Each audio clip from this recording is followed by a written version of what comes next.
The meeting room was silent except for the soft hum of life support systems. Around the oval table sat 12 beings, each from a different world, their bodies shaped by different stars and different evolutionary paths. None of them spoke. They were all watching the hologram playing in the center of the table. "Please," said the blue-skinned alien in the recording. Her 4 eyes blinked rapidly, a sign of extreme stress in her species.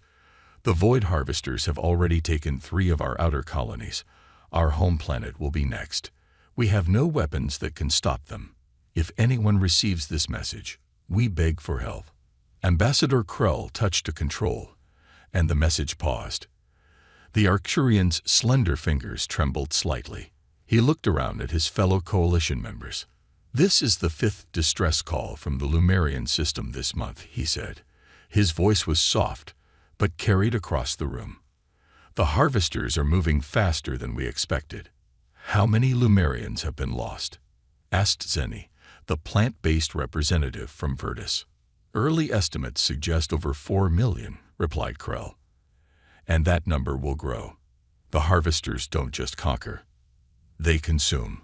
Entire planets stripped of resources. Nothing left alive." A murmur of distress passed through the council members.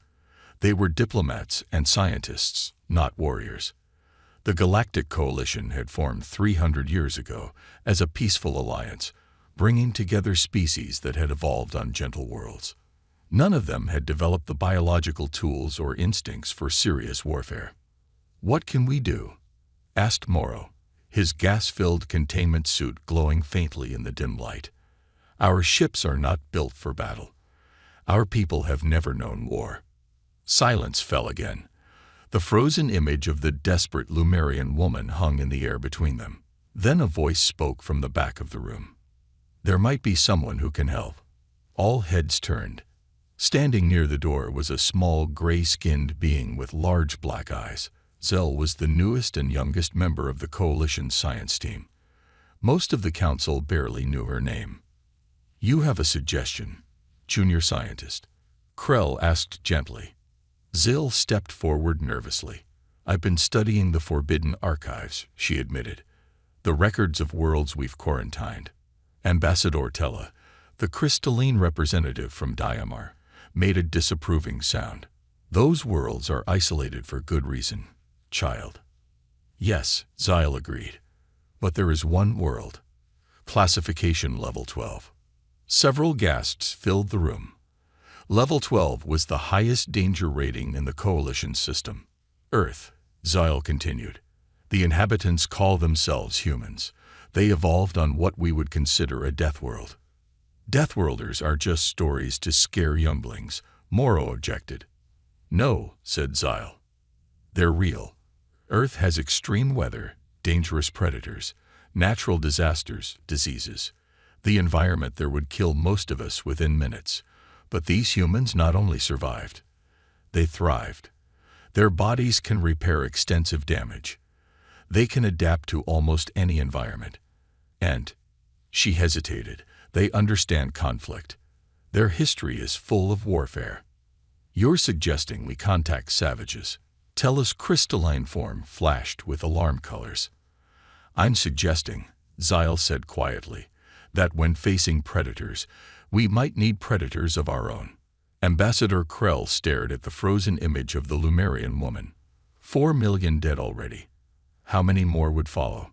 He thought of his own homeworld, with its gentle people who had never known violence. Would they be next? "The Coalition Charter forbids contact with quarantined worlds," he said slowly. Then he looked up, his large eyes reflecting the light of distant stars.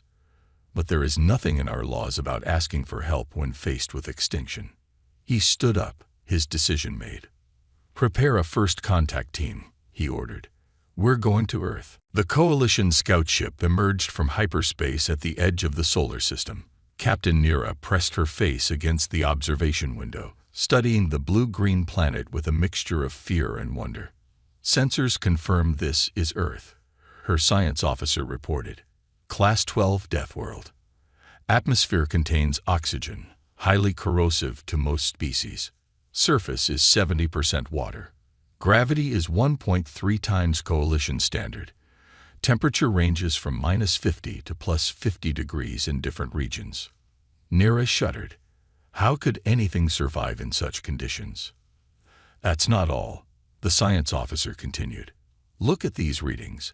Thousands of different predator species, regular natural disasters, diseases that constantly evolve. The ship's communication officer interrupted.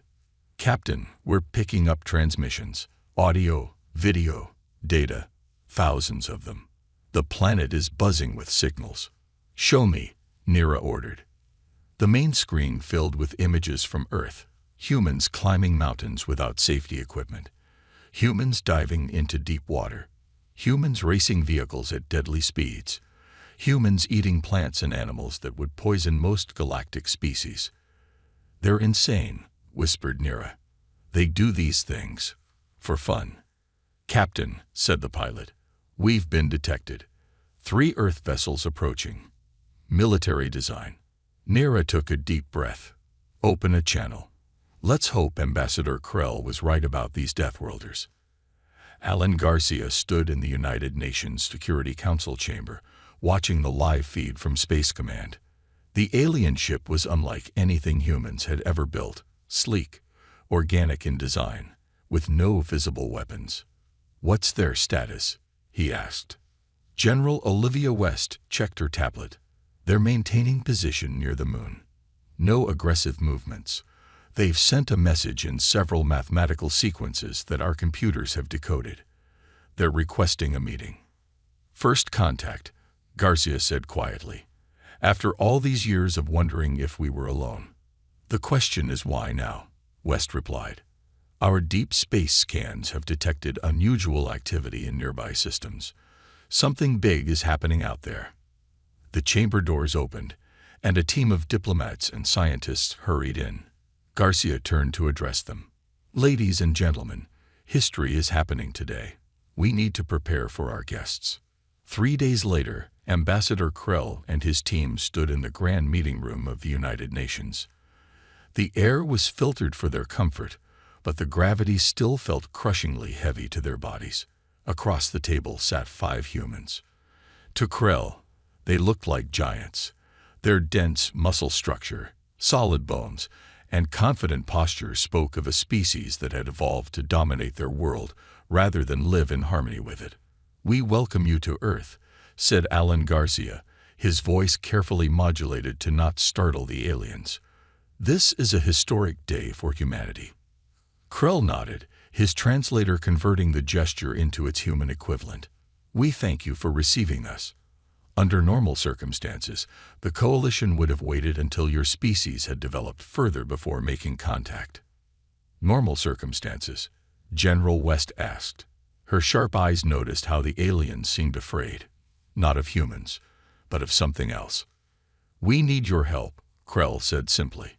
A predator species called the Void Harvesters is consuming worlds throughout our region of space. They destroy everything they touch. The coalition has no defenses against them. We have no concept of warfare. And you came to us because... Garcia let the question hang in the air.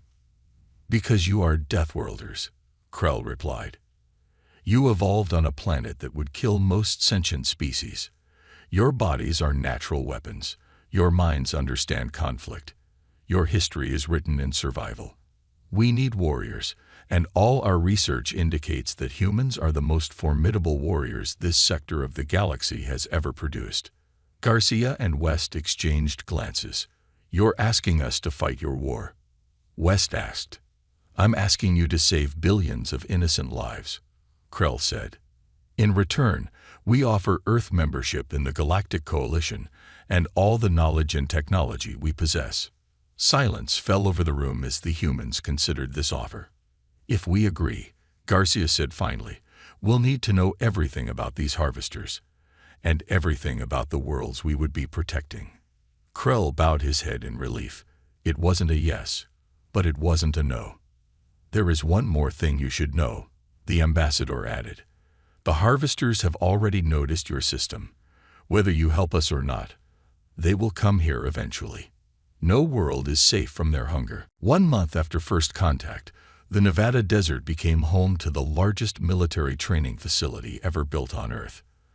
The base sprawled across miles of sand and rock, a place where temperatures swung wildly between day and night, conditions that made the coalition aliens deeply uncomfortable but felt like home to the human soldiers. Admiral Victor Martinez walked through the main hangar, watching as coalition engineers worked alongside human technicians. Alien technology was being fitted to Earth's most advanced fighter jets and battleships, upgrading them for space combat. "How's it coming along?" he asked Captain Samantha Collins, who was overseeing the weapons integration. San wiped sweat from her forehead. "It's amazing, Stir. Their tech is decades ahead of ours in some ways. These shield generators will give our ships protection we never dreamed possible." She paused. "But they have no concept of weapons. When I asked about targeting systems, the engineer just stared at me like I was speaking another language." "They evolved without predators," Martins replied. "No natural enemies meant no need for aggression." "Lucky them," Sam said quietly. Across the hangar, Lieutenant John Washington was testing a new exosuit. The powered armor increased his strength tenfold and included a breathing system that would allow humans to function in alien atmospheres. As he lifted a 3-ton piece of equipment with ease, a group of coalition scientists watched in horror and fascination. "Is this normal?" one of them asked Dr. Lisa Powell, the xenobiologist assigned as their liaison. "For humans? Pretty much," Lisa replied. "We've always pushed our bodies to the limit. That's how we survived on Earth." "But why continue once you had technology?" the alien asked. "Why not live in peace?" Lisa considered this. "I guess because we never know when the next threat might come. Like these void harvesters you've told us about." In the medical wing, Dr. Gregory Martinez, no relation to the Admiral, was studying the biological data on the void harvesters. The coalition had little information, mostly fuzzy scans and second-hand accounts, but it was enough to build a profile. "They're like locusts," he explained to his team. "They strip planets bare, consume everything organic, and move on. But they're not mindless. They have a hive intelligence that learns and adapts." He pulled up an image of a harvester drone. The creature was insectoid, with a hard exoskeleton and multiple limbs ending in razor-sharp appendages. "They evolved in high-radiation environments," he continued. "Their metabolism is incredibly fast, but every species has a weakness. We just need to find theirs." Outside on the training grounds, a group of coalition volunteers were learning basic self-defense from human instructors. The aliens moved awkwardly, their bodies not built for combat, but they tried their best. "Again," said the instructor patiently. "Remember, if you can't fight, you run. If you can't run, you hide. This is about survival." Admiral Martinez stood on a viewing platform with Ambassador Krell, watching the preparations. "Will it be enough?" Krell asked quietly. "The harvesters have already taken 6 Lumerian worlds. We've received reports they're moving toward the Arcturian system next." "We'll be ready," Martins promised. "The first human fleet will launch in 2 weeks. 20 ships with our best crews." "So few." Krell sounded worried. Martinez smiled grimly. "You'd be surprised what a few humans can do when backed into a corner. We've been fighting against the odds our entire history." Later that evening, as the desert cooled, Sam Collins sat alone on a hill overlooking the base. The stars seemed different now that she knew what was out there. "Mind if I join you?" a voice asked. She looked up to see Zyle, the young alien scientist who had first suggested contacting Earth. "Sure," Sam said, making room. They sat in silence for a moment. "Are you afraid?" Zyle finally asked. Sam thought about it. "Yes," she admitted. "But that's nothing new for us. Humans live with fear all the time. The trick is not letting it stop you." Zil nodded slowly. "My people have never known war. But yours has never known true peace. I wonder which is the greater burden." Sam had no answer to that. Together, they watched the stars, each wondering what the coming conflict would bring. The starship Defiance cut through the darkness of space, leading a fleet of 20 Earth vessels. Each ship carried a crew of humans and coalition advisors, an uneasy alliance heading toward war. On the bridge, Admiral Martinez studied the holographic map showing their course to Lemurian space. 3 weeks of faster-than-light travel still lay ahead of them. "Status report," he ordered. "All systems normal." "Admiral," replied his second-in-command. "Coalition tech is holding up well. Our engines are performing at 120% of projected capacity." Martinez nodded. The alien technology was impressive, even if their weapon systems were not. Combined with human ingenuity, it made for a powerful mix. In the engineering section, Sean Miller worked alongside a Lemurian refugee named Ilara. Her blue skin was dulled by stress, but her 4 eyes remained alert as she helped calibrate the shield generators. "Tell me about your home," Sean said as they worked. He had found that talking helped the frightened aliens feel more at ease around humans. Ilara's voice was soft. "Lemuria was mostly ocean. Our cities float on the water, following the warm currents. The sky turns purple at sunset, and the 3 moons rise together." She paused. "My family lived in the capital. I don't know if they're still alive." Sean wanted to promise her they would save her people, but he wasn't one for empty words. Instead, he said, "Show me how to adjust this power coupling again. I want to get it right." Throughout the ship, similar scenes played out. Humans and aliens learning from each other, building bridges across vast differences. But tensions remained. In the mess hall, a coalition observer named Trill watched in horror as 2 human soldiers engaged in a sparring match. To his eyes, their practice fight looked brutal and savage. How can they do that to each other? He asked Dr. Lisa Powell, who sat nearby. "They're supposed to be allies." Lisa smiled. "It's how we train.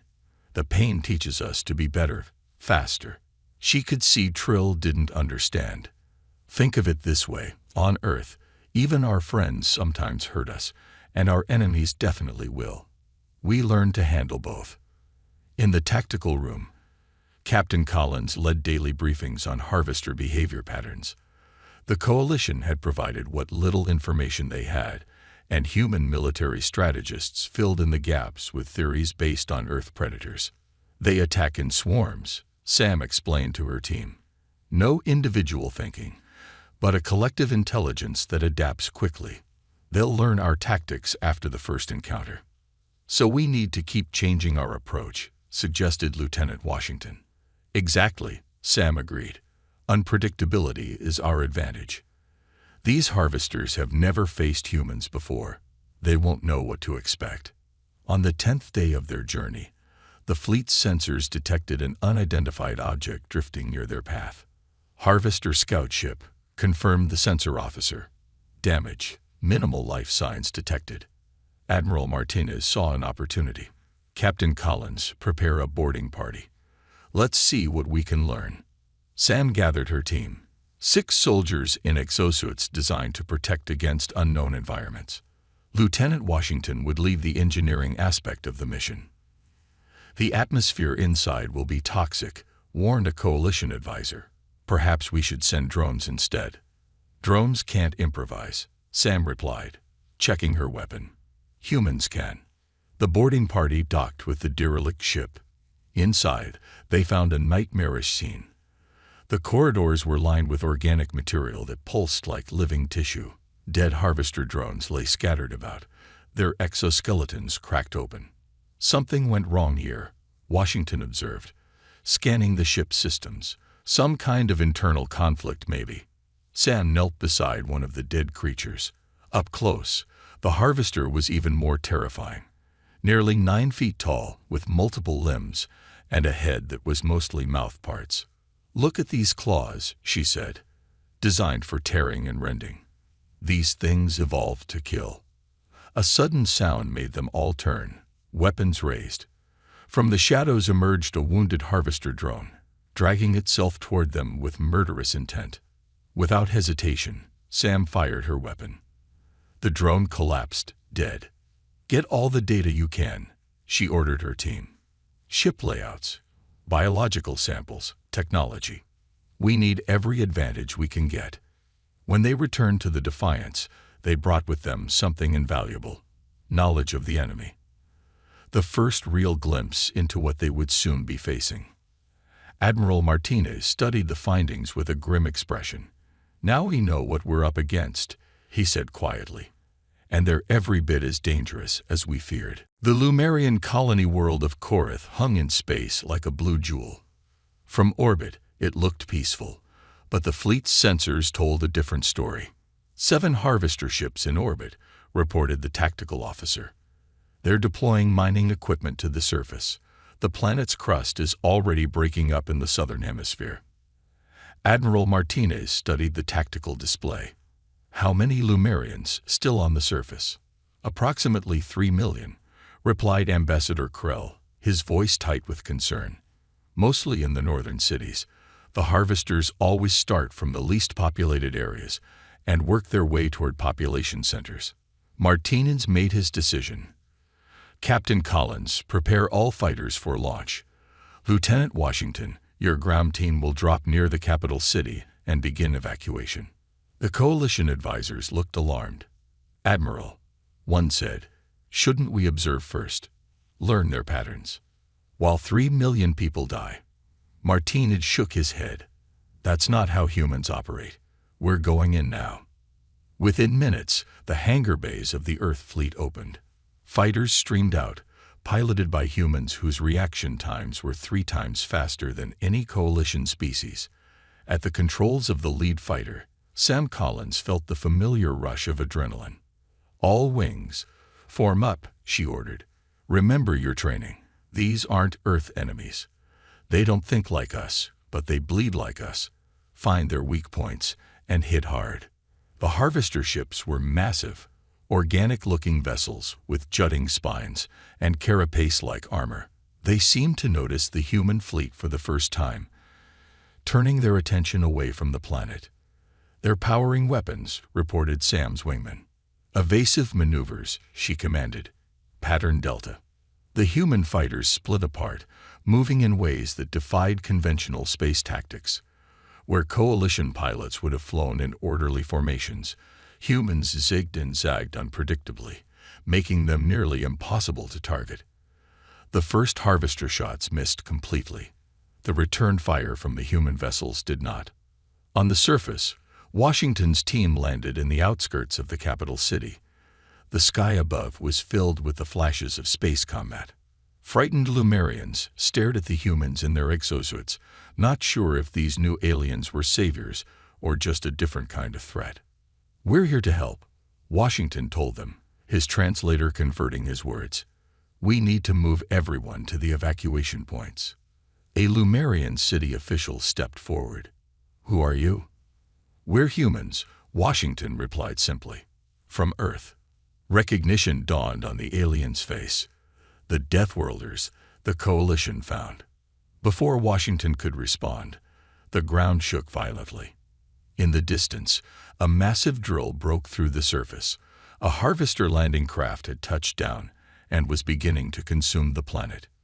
We need to move, Washington urged. Now. In orbit, the battle intensified. The harvesters, surprised at first by human tactics, were adapting quickly. Their ships began to coordinate their fire, making evasion harder. They're learning, Sam warned her squadron. Switch to pattern Omega. Inside the Defiance, Dr. Lisa Powell was monitoring the harvester communications they'd captured from the scout ship. She noticed something strange in the patterns. Admiral, she called over the comm. I think I've found something. Their neural systems are highly sensitive to certain sound frequencies, ones that fall outside normal coalition hearing ranges, but well within human tolerance. Can we weaponize it? Martinez asked. I think so, Lisa replied. We could modify our communication arrays to broadcast these frequencies. It might disrupt their hive mind connection. Martinez gave the order immediately. Do it. On the surface, Washington's team encountered their first harvester ground forces, 12-foot-tall insectoid creatures moving with frightening speed toward the city. The human soldiers took defensive positions, their weapons ready. "Remember, aim for the joints," Washington told his team. "Their exoskeletons are strongest at the center of body segments." The harvesters attacked in a coordinated wave, but they had never faced humans in ground combat before. They were unprepared for the speed, adaptability, and sheer determination of Deathworlders who had evolved on a planet where survival was never guaranteed. When the first wave was repelled, the Lumerians looked at the humans with new eyes, seeing not just savages, but protectors. In space, Dr. Powell's sonic weapon was deployed. The effect was immediate. The harvester ships began to move erratically, their coordinated attack patterns breaking down. 3 months had passed since the Battle of Corinth. In that time, the human fleet had defended 4 more coalition worlds from harvester attacks. Word of the Deathworlders spread throughout the galaxy. Hope began to grow where before there had been only fear. But the harvesters were adapting. Each battle became harder than the last.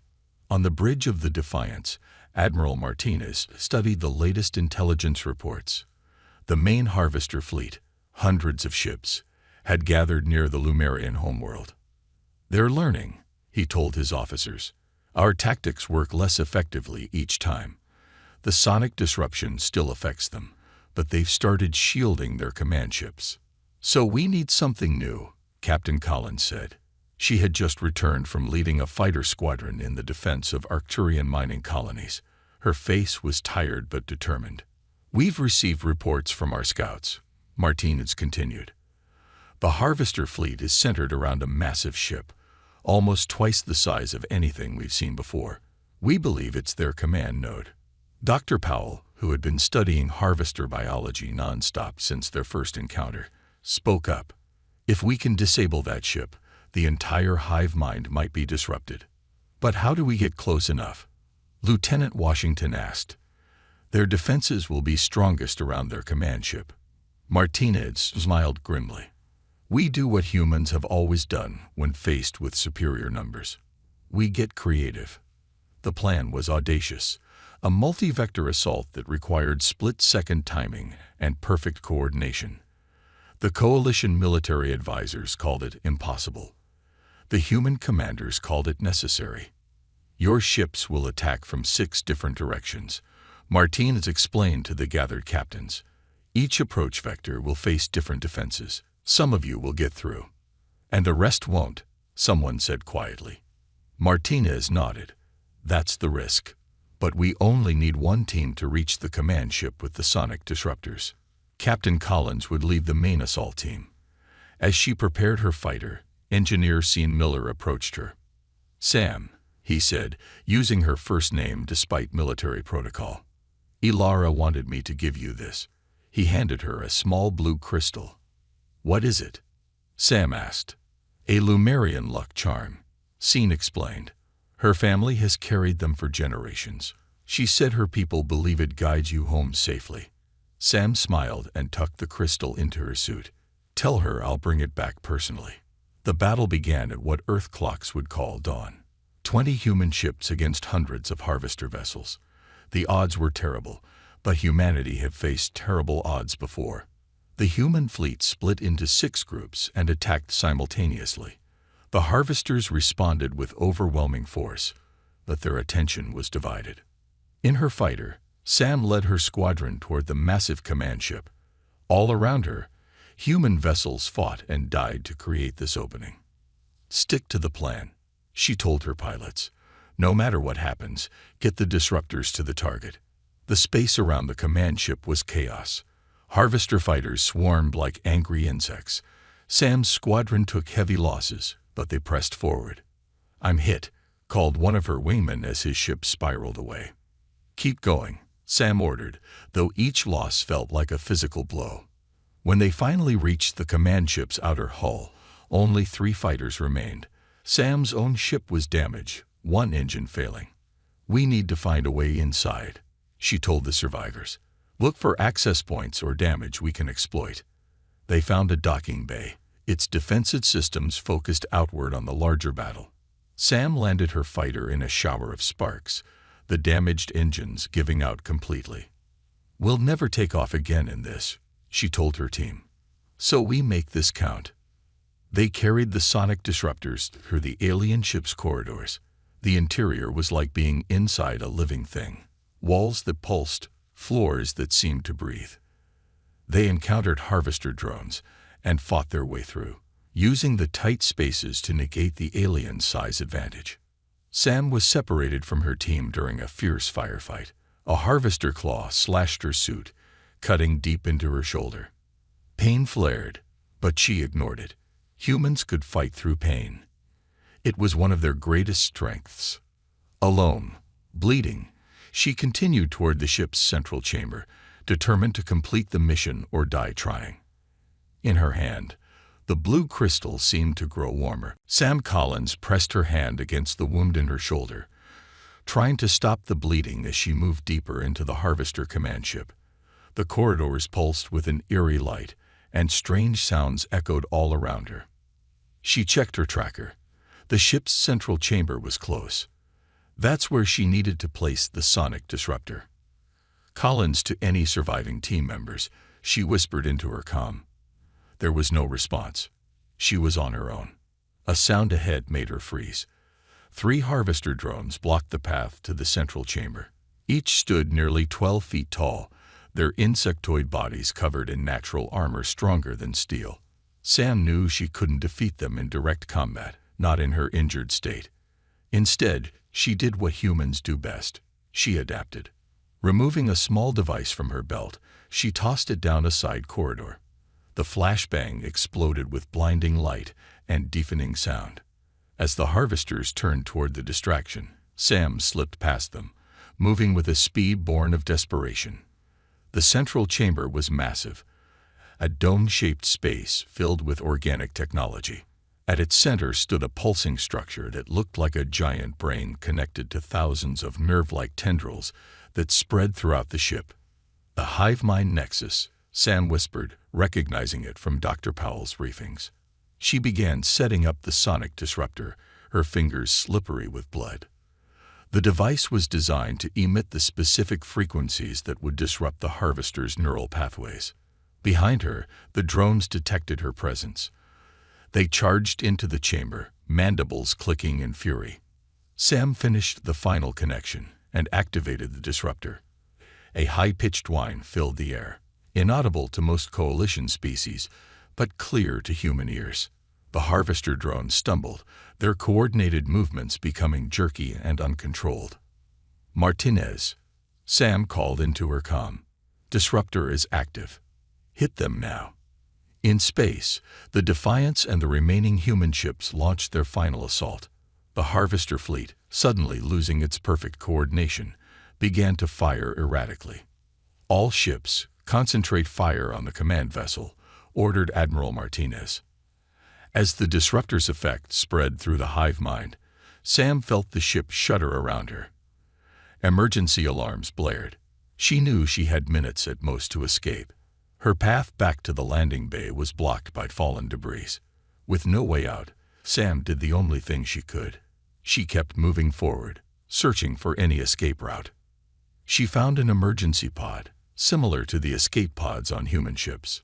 Pain clouded her vision as she pulled herself inside and activated the launch sequence. The pod ejected from the dying command ship just as the first explosions began to tear it apart. From her small viewpoint, Sam watched as the massive Harvester command ship broke into pieces. Without its controlling influence, the rest of the Harvester fleet fell into disarray. Some ships crashed into each other. Others fled in random directions. The human fleet, though reduced to less than half its original size, pressed the advantage. One by one, the Harvester ships were destroyed or driven away.